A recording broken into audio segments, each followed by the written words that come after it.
We should do that this exam and make it easy. I know. I've had colleagues do it. Oh, yeah. All right. Before I begin, sorry, I forgot. I do have your practical exam numbers. They're in my grade book. They're just not on D2L. So I will get them out on D2L this afternoon. I have sent you an email. Hopefully I included everybody. These, I need you to create, I didn't send it to you? Oh, I forgot the 5,000. Okay, I'll send it again.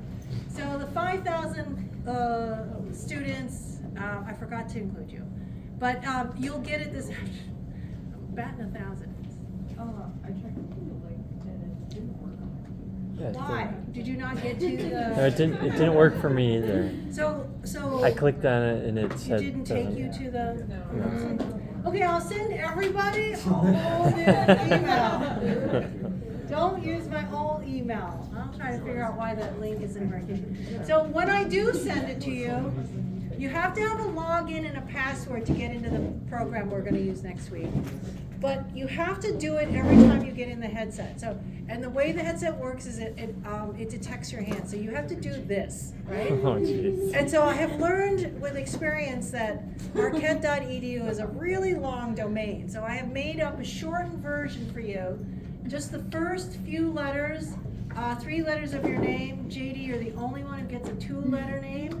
And then I've got Michael's, Nathan's, and Isabel's of some sort. And so you are 3 letters and the 1 more letter of your last name to distinguish you. And then it's not a domain, it's not edu, it's DDD, just to make it as easy as possible. When you go in and I finally get the right link, you have to make a password and make it just as brutally simple as like 111. I think it has to be 7 characters long. But you do not want to have to be hunting and pecking in the virtual space. It just takes so long. And there are occasions where it'll just, what we're worried about is that all 16 of my headsets are on at the same time inside one room. So I've had IT in the room testing the Wi-Fi bandwidth, but it is possible that you get thrown out and then you have to log back in and you'll get thrown out and have to log back in or something. And so we want to make the login process as quick as possible, okay? Just do that part. The platform link that I gave you doesn't do anything else. It doesn't really give you any. So just register, get your password, and be done with it. You won't find anything interesting else in there. And then when we get there on Wednesday, I'll have a how-to, like how to put it on your head, how to position it. So we'll do all of that together. And then half of you will spend time in the headset, and then half will work on the cases. So I have uploaded the cases on D2L. You'll notice they're marked as cases with paper or cases with VR. You need to have access to both because we're going to swap groups in the same lab period. So you'll do some paper and then some VR, okay? The VR, you guys will just really be playing around with the normal patient, learning all the different tests that what you can do. There are some caveats that I'll make now. Our case study, our case history will start with it's Jane Doe, and it's the same dude. We only have 1 avatar so far, but the name will change, and it'll be 27-year-old, it'll be 87-year-old. All of that will change, but the avatar itself will not change at all. It is AI driven, okay? AI driven, there are these little speaker icon next to his head. So while you're speaking, if this lights up, he can hear you. But if you are not speaking clearly enough or you're mumbling, the lights won't turn on, he's not listening to you. So that's something to keep in mind. The other thing is, we have yet to try it with potentially this many students all at the same time. The speaker can pick up somebody else talking over here. So we need to get you somewhere in the room where he can only hear your questions. Otherwise, he's starting to answer questions that he's picked up from other conversations. So this will be a little bit of a discovery process, and it's really good fuel for us when we lobby to get the official permanent VR lab and increase the number of headsets, but we're gonna have to say it has to be XY big because one, you're either crashing into each other or the sounds are interfering with the interaction you have. So bear with us. This is the very first time and the very first class and the very first group to try this in mass. The program that you're going to use was custom created for you. There's nothing in it that exists anywhere else in the world for this neuro exam. And I went shopping for months looking for any kind of neuro exam, and one does not exist even for medical students at the professional graduate school level. So because of that, I found a company who was willing to custom make whatever I wanted, and I've been working on this for almost a year now to develop this program with them. So it's not perfect, but it's really good, but it's not perfect. So when you do come across something like it don't work, let me know right away. We can try to fix it along the way. Oh, and you had a question? I just thought it was a good idea. Like, what if we worked on the program, you know? But you already gave me that shit. I like the, Shark Tank. Gotcha. In the end, what I'd like you to do is learn to do the patient. The patient is sitting on an exam table, and then you have one little cart. On the cart will be 3 buttons: exam and debrief. Once you get in there, you do the exam. It'll give you a whole bunch of menus. You want to do the motor test, you want to do the sensory test. They'll give you some options, and I'll let you explore that. But then to get out of the program, you got to hit the debrief. In both the paper version and the VR version, there are questions you have to answer about this patient. That's how the final exam will look like. So do not poo-poo those questions. They're practice for the final exam. The final exam question that says, what's wrong with this patient, is usually like worth 1 or 2 points. It's the least important thing I want you to learn. I want you to be able to defend, why do you think it's this? Why couldn't it be that? What are the 3 things that would contribute to your conclusion here? What are the other areas that look like this thing that you're looking at but isn't? I need you to know that more importantly. So we built those questions in at the end of the program. So make sure you can go and run those questions. Now, once you get to your first case, you're not going to be able to solve it right away.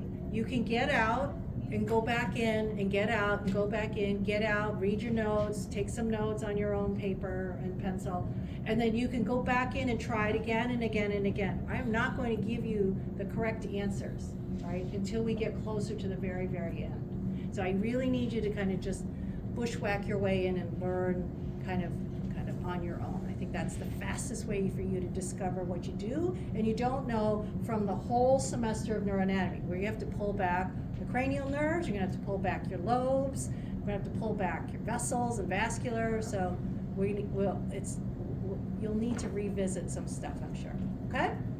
So I'll get you the real link and the scores soon. I have a faculty meeting afterwards, so maybe at the end of the day I'll get all this in, okay? All right. So to finish out the basal ganglia, we had gone through the hyperkinetic components of basal ganglia disorder. So now we're at the sorry, did I say it right? Hyperkinetic, and now we're going to do the hypokinetic disorders.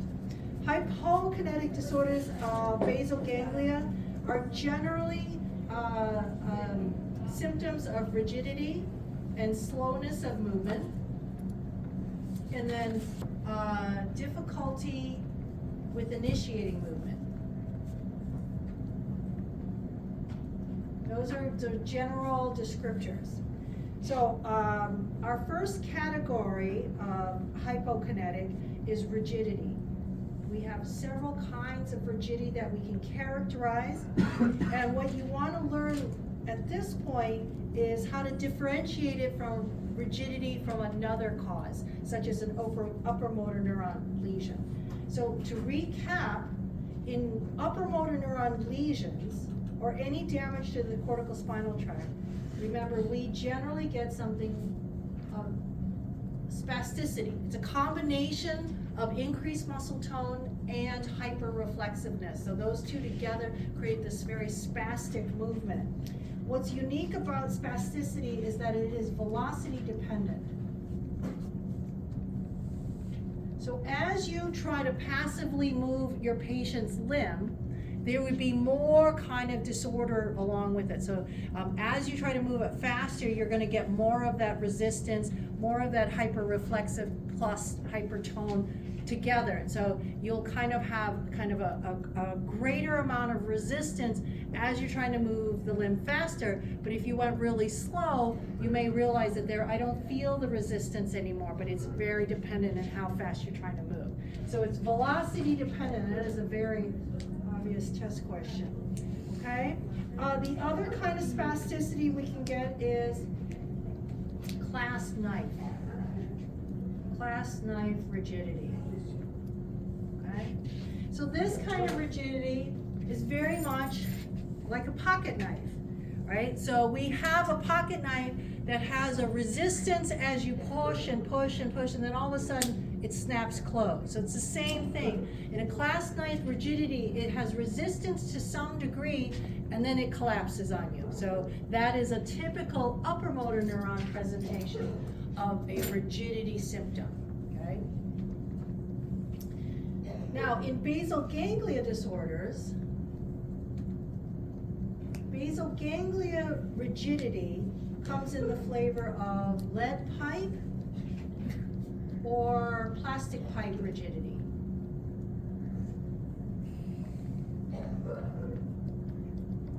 This means that the limb is constantly in that rigid state. It doesn't depend on how fast you're trying to move it, but it is kind of locked in sort of in a more frozen position. It is involving both agonist and antagonistic muscles, so they are fighting and competing with each other. So that's why it's that lead pipe. It's whether you push or you pull, doesn't matter. It's the same resistance that you're getting.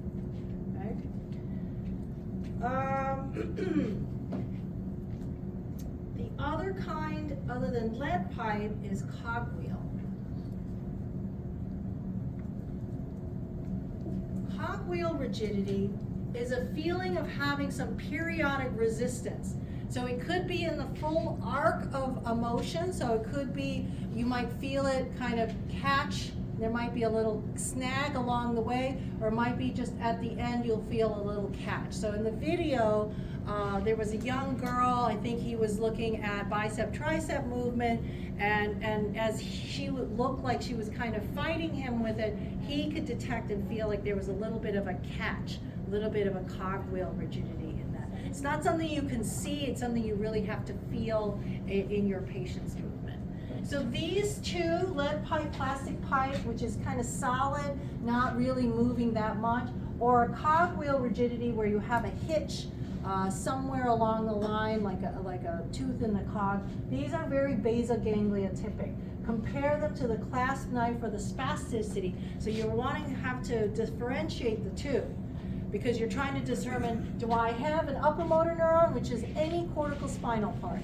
Could be the corona radiata, it could be my homunculus in the motor cortex, it could be internal capsule, it could be cerebral peduncle, it could be pyramid, it could be the lateral cortical spinal tract. All of that will produce an upper motor neuron set of symptoms. Or am I playing around in the putamen, the globus pallidus, a substantia nigra, then I will more likely get this type of rigidity. Okay, so we do want to be able to distinguish the two. Okay. Now, rigidity is one type of hypokinetic disorder in basal ganglia. Others are disorders of muscle tone.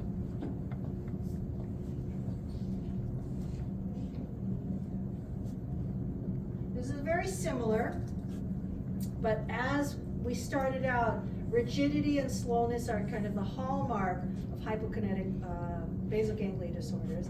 And we notice in basal ganglia disorders we have a high degree of increase in muscle tone, both in flexors and extensors, or agonist antagonistic muscles. And so this is called dystonia. Okay. Now, sometimes we can see this dystonia in large groups, and so that's the big difference here. These are in large groups of muscles. Okay. And so this produces very fixed postural disorders. Yeah.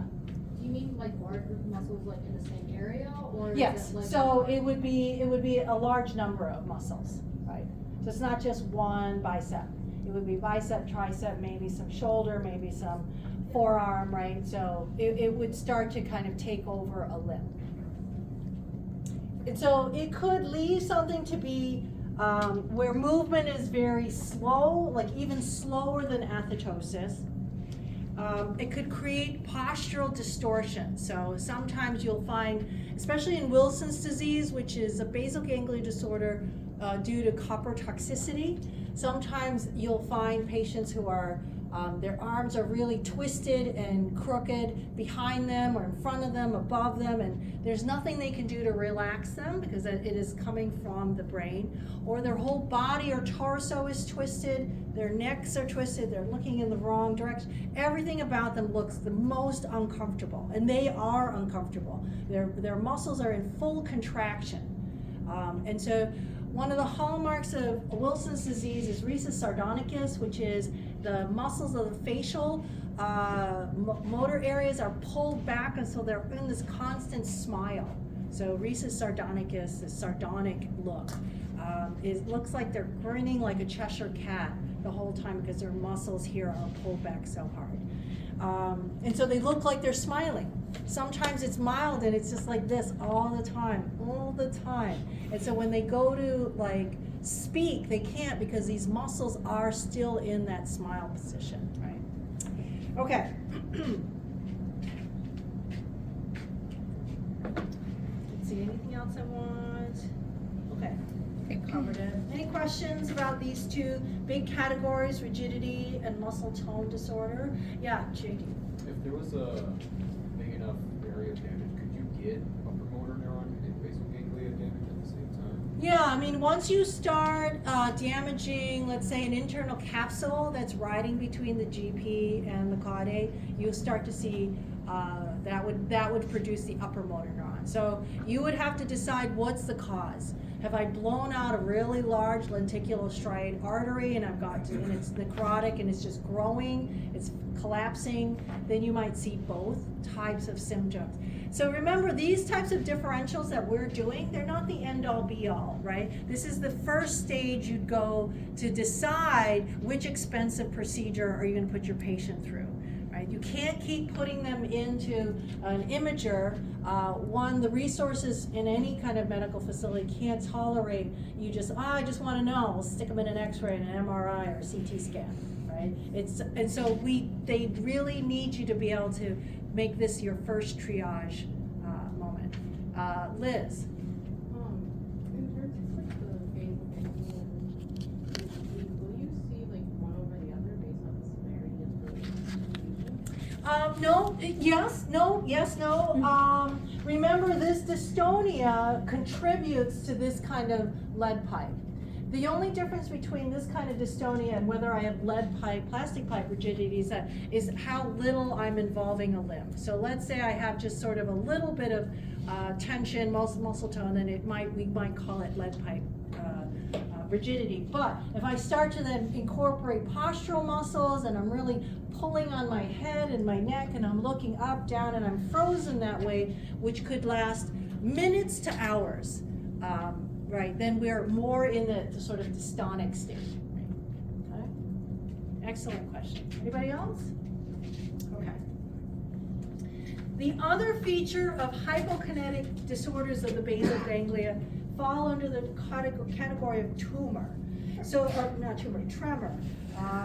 Under the tremor, we can find this be listed as a hyperkinetic or a hypokinetic disorder. So tremor doesn't fit easily, but we're going to sort of keep it in the hypokinetic, mainly because the resting tremor is typically designed or typically labeled as a hypokinetic. So what is a tremor? It is a rhythmic oscillation or semi-rhythmic oscillation of two muscles. So usually the agonist, antagonist, or flexor, extensor muscles are operating on and off so that you create a rhythm, a sort of oscillating rhythm. And so the frequency of the rhythm is important, but it will change, and the causation of the rhythm is what defines these three different tremors. So we can talk about the postural tremor. Now, normally you all express tremor all the time. You might notice it when you go to do something really fine. So my neuroscience graduate students might be doing these little minutia things like making electrodes where they have to look under a big magnifying glass.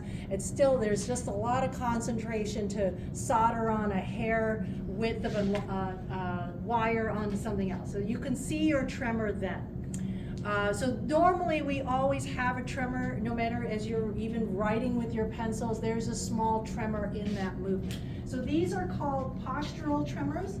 They're present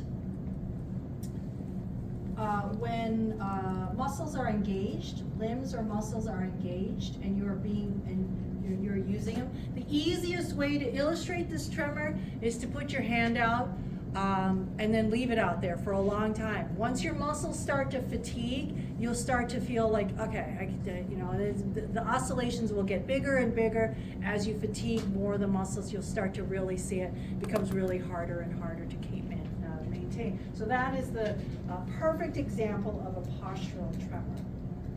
In addition to doing something like sticking your limb out, postural tremors can be caused by drugs, metabolic dysfunction, so being hypoglycemic. Those of you who get hangry know what this is. Alcohol withdrawal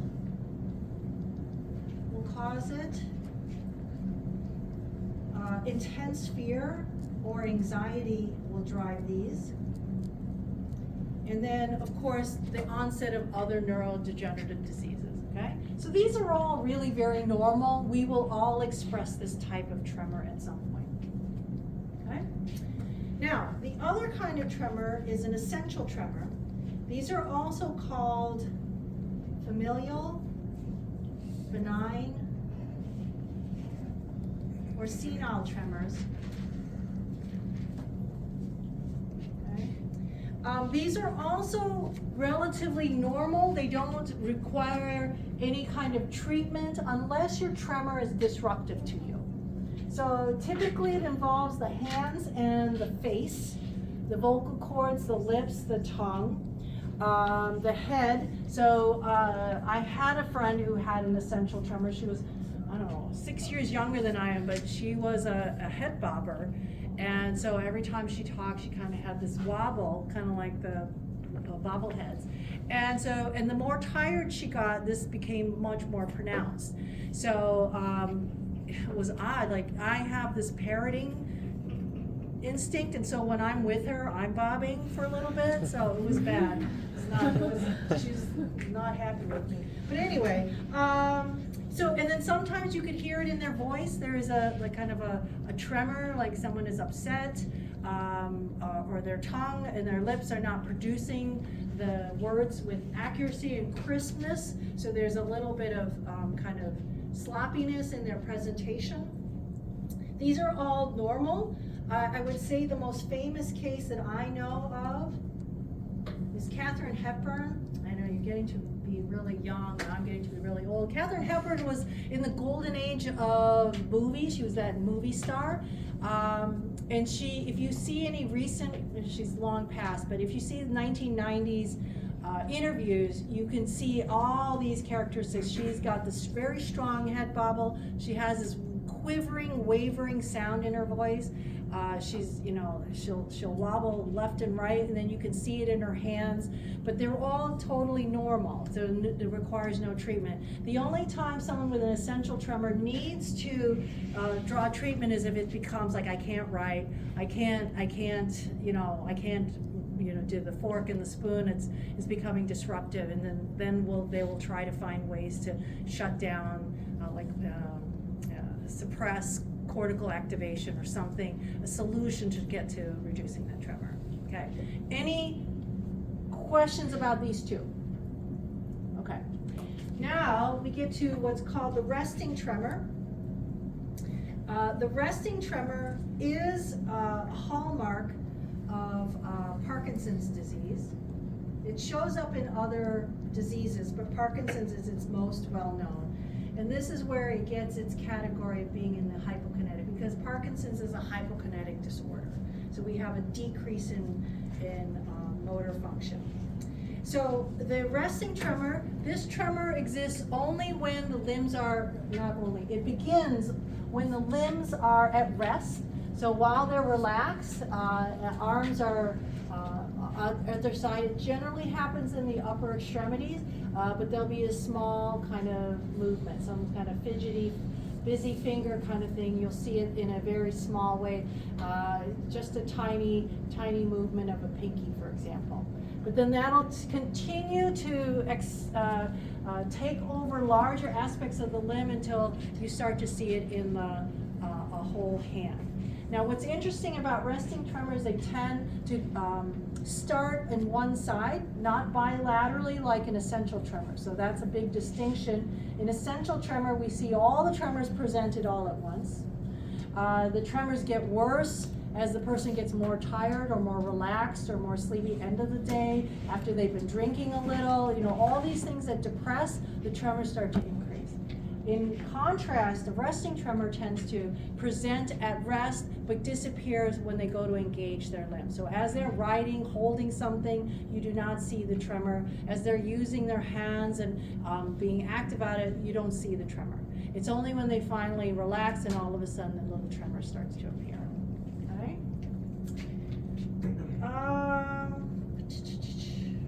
Any questions? Okay. So that brings us to another famous, because we've done Huntington's, another famous basal ganglia disease, and that is Parkinson's disease. So we have about 1 million people afflicted with Parkinson's in the country. We always sort of accrue another 100,000 or so new patients every year. In Parkinson's, we see all the categories of basal ganglia disorders that we've talked about. We see the rigidity, and then on top of that, we'll see, because of the rigidity, we'll see the stooped posture and the bradykinesia. So because of this whole large-scale rigidity, individuals feel really kind of unstable. So when you guys are stepping out onto a curb and it's really icy, what do? We kind of get low, we get like a little careful, we kind of shuffle ourselves along. So if they think or feel that every time they're out and about in the world that it's unstable, you will start to understand why they have the stoop posture, and then they have what is called the Parkinson shuffle. Parkinson shuffle, they don't kick their feet out, and they just kind of scoot along on the floor. Michael? Why is it so common? It's a great question. We don't know. We don't know what causes it. We can't cure it. We can address it, but those two things we still are unable to do in our day of medicine. So, difficulty with balance, stoop posture, the increased rigidity is all contributing. The bradykinesia is a slowness. Everything about Parkinson's patients slows down.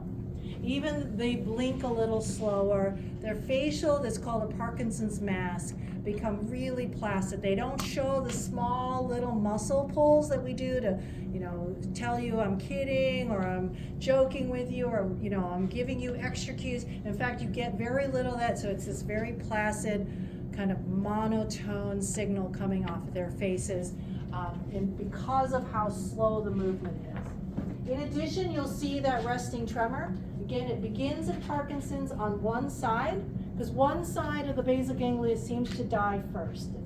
It's not symmetrical, and so there's one side that's showing more necrosis than the other. And so the tremor will begin, again, small limb, little pinky, start to involve the arm, the hands, and then the other side will kick in. And so now you have both sides going with a resting tremor. There are other elements of postural instability that you'll see. And those include retropulsion, anteropulsion, a festinating gait,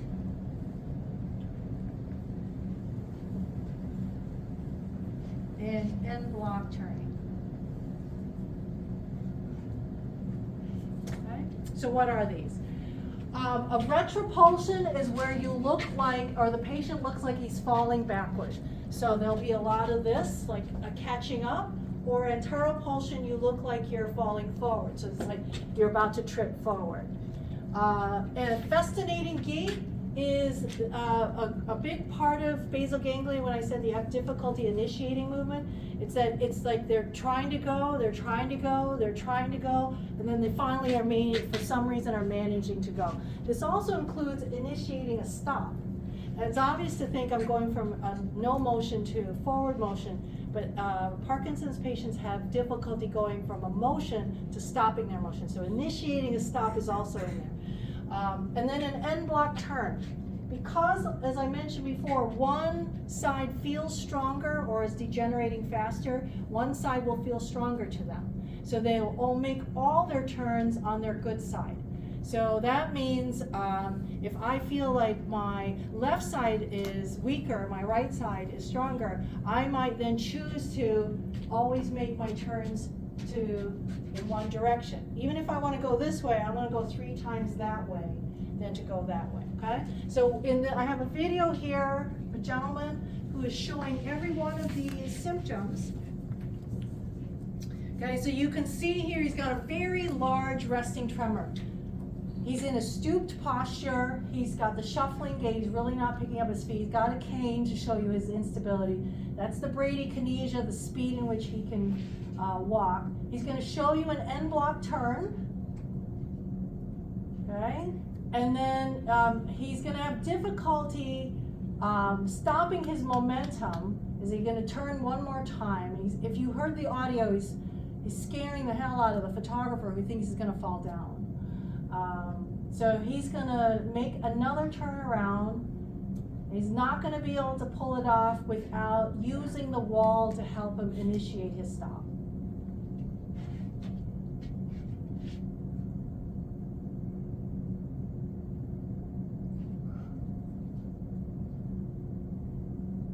Okay. Yes, Nathan. The festinating gait is when you want to go and you've got to, and then you finally get going. So it's that kind of hesitation, start and restart and start and restart. And then you see the festinating aspect when he's trying to slow down. And you can't initiate a stop. Michael. It's not like the muscles are, it's just off balance. No, it's the impulses that are coming out of the basal ganglia that are the strength or the motor commands are going through the motor cortex. But remember, think of our basal ganglia circuit. We go from cortex to striatum, GP, out to thalamus, back to cortex. So the cortex sends a command that says, oh, I'd like to move, and then we send information through the basal ganglia to get an extra bit of processing. And then when it hits the motor cortex, it goes back out the cortical spinal tract. So any movement that you have actually executed has been pre-processed, let's say, inside the basal ganglia, like a subprocessor. It's been refined, it's been polished, it's been given nice movement, it's been adjusted, you're not overshooting, you're not undershooting. It's given a lot of finesse. And what we're seeing is what happens when you don't have the finesse.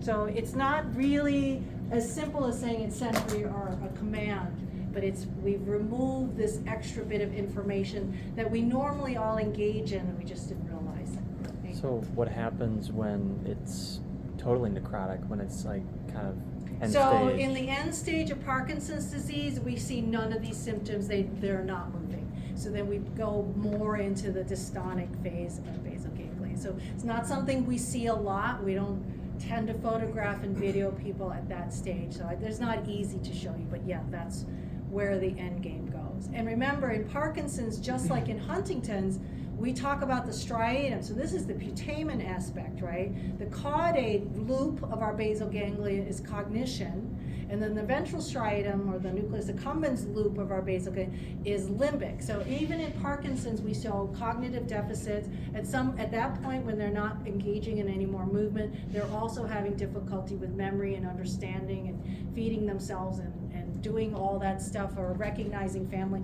It's the same thing, and then the same emotional incontinence. Owen. Do those have problems at the end with like the diaphragm? That's a good question. I don't think so. I don't think that there is ever, like Huntington's, where you develop high probability developing pneumonia and being able to cough out that. But that's a really good question. I really don't know what the most common cause of death in Parkinson's patients is. I see a hand over here. Okay. Any other questions? Good questions. Okay, so this is what Parkinson's looks like in terms of your direct and indirect pathway. All right. So here we have our both direct and indirect, right? So we have our direct pathway, which is striatum to GPI, GPI to the thalamus, it's not here, and then out. And then we have striatum to the GPE, to the subthalamic, going back to the GPI, to the thalamus and out. Okay, so they're both represented here. Now, what is the biggest, or the cause of Parkinson's is the loss of dopaminergic neurotransmitter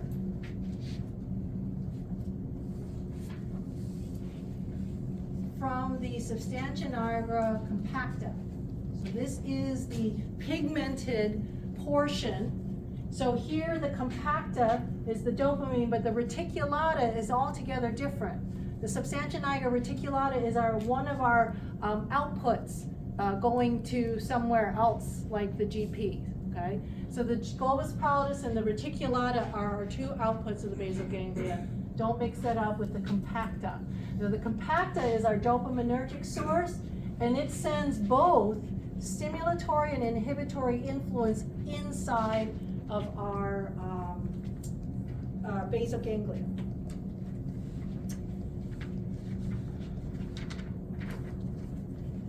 Okay, so in a sense, the net effect of dopamine is to have an excitatory, so dopamine can have both excitatory and an inhibitory influence back onto the striatum. And the excitatory component is activating the direct pathway, and the inhibitory influence is the indirect pathway. So remember, the direct pathway led to facilitating motor function, whereas the indirect pathway inhibits or diminishes motor. That's our net effect, right? So you can imagine if we eliminate dopamine due to the loss of the compacta, then we are eliminating the excitatory aspect of the direct, and then we're lifting the inhibition of the inhibitory aspect. So what we really have is lack of or reduced direct pathway, and we have an indirect pathway that has gone unabated. There's no reduction, so we have all inhibition. So the ultimate effect of losing dopamine is decreased motor or decreased thalamic to motor cortex signal. Does that make sense? Can we work that logic? We cannot activate the pathway that engages motor activity, and we cannot inhibit the pathway that normally inhibits motor activity. So all we have is really the indirect pathway raging on with no suppression, no moderation. And so that excessive indirect pathway is consistent with the Parkinson's symptoms, which is a decrease in motor function, the rigidity, all the elements that we've been seeing here, the resting tremor, et cetera, they all fit with having a net reduction in basal ganglia output. Make sense? Anybody not get it? Today's the day to figure that out. All right. Here's our quick review. Okay, we've had in the hyperkinetic category, we had talked about chorea. Huntington's is a great example of chorea or choreic movements. Then athetosis is like chorea, it's just slower, larger amplitude movements. And then bullismus is just the opposite. It's that flinging category, most likely coming in the hemibullismus type, where because we have a stroke somewhere in one of the lenticular striae on the left or the right side, okay? So we get a flinging characteristic in an upper extremity or a lower extremity. In the hypokinetic category, we have rigidity, dystonia, and tremors, okay? Okay. Now, in terms of what can we do, even though we know so much about the dopaminergic input, we know a lot about the direct and indirect pathway. We have faculty here in our own department who's studying them in great detail. There's nothing we can do. There's nothing in the world that can be done just yet. However, we can sort of supersede a little bit. One of the first things that we had done, and if you love old movies, I would suggest looking at Awakenings. This is a Robin Williams movie. And Robin Williams is basically playing Oliver Sacks, who's a famous neurologist who studied a lot of these types of diseases. His most popular or most famous book is The Man Who Mistook His Wife for His Hat. We kind of teach a lot of this in my other class, but the idea is, at the time in the 50s, Oliver Sacks had given a precursor to dopamine. So these cells cannot make dopamine, so what they did is sort of provided the next stage and then tried to get the cells to continue metabolizing this precursor called L-DOPA and turn it into dopamine. And so in this population, they weren't Parkinson's, they were a different kind of disease, but the same cause. They awoke them. They had been in a catatonic state, locked in their bodies, perfectly intact cognitively, but they're stuck in a paralyzed body, and he woke them up using this drug treatment. So that is the first treatment that all Parkinson's patients will undergo, is L-DOPA treatment. At some point, however, the ability to continue to metabolize dopamine is reduced and L-DOPA becomes less effective. Now, the contrary to that, there are some populations of patients, not everybody qualifies or is the best suited, can try deep brain stimulation.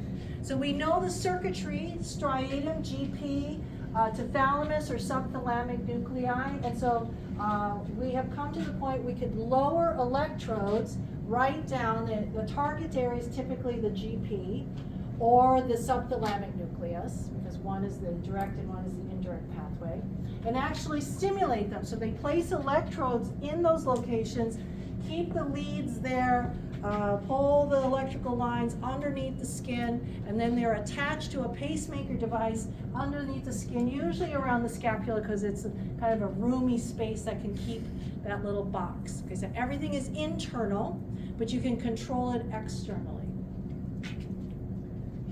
So this is an individual who has Parkinson's, who's undergone deep brain stimulation. You can see all the same symptoms. He's got the shuffling gait, he's got the bradykinesia.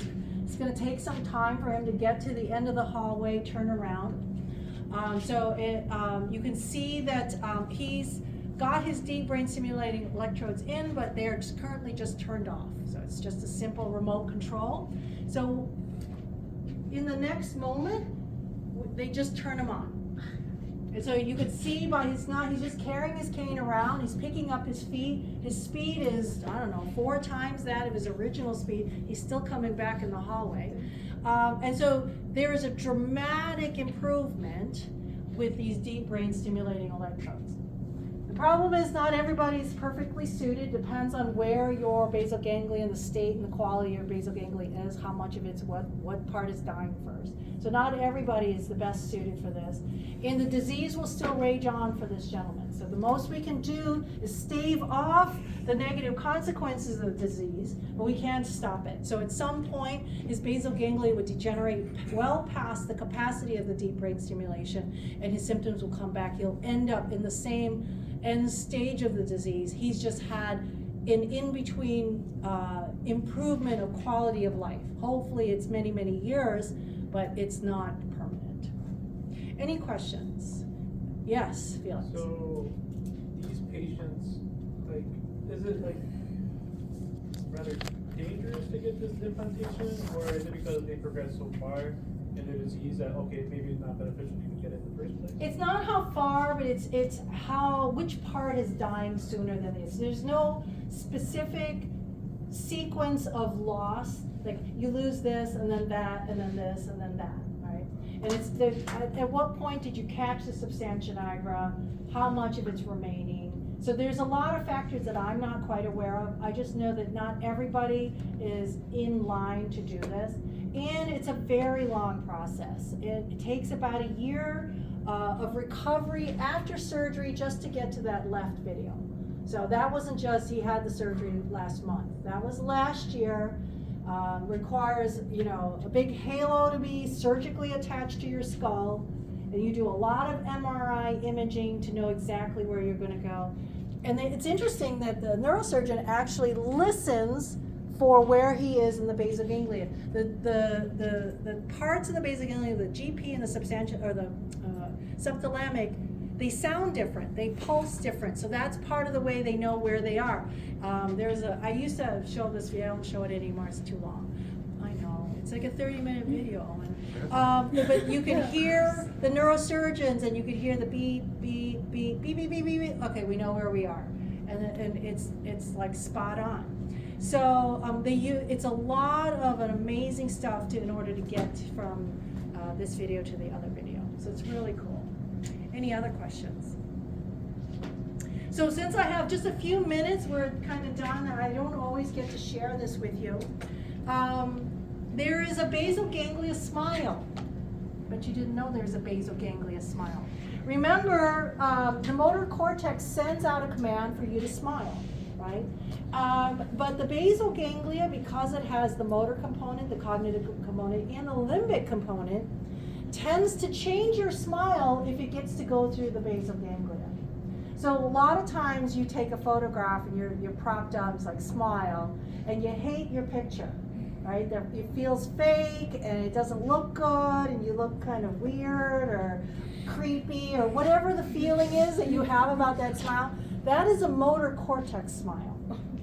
But when you are genuinely happy, enjoying the moment, using all aspects of the basal ganglia, you produce a different smile.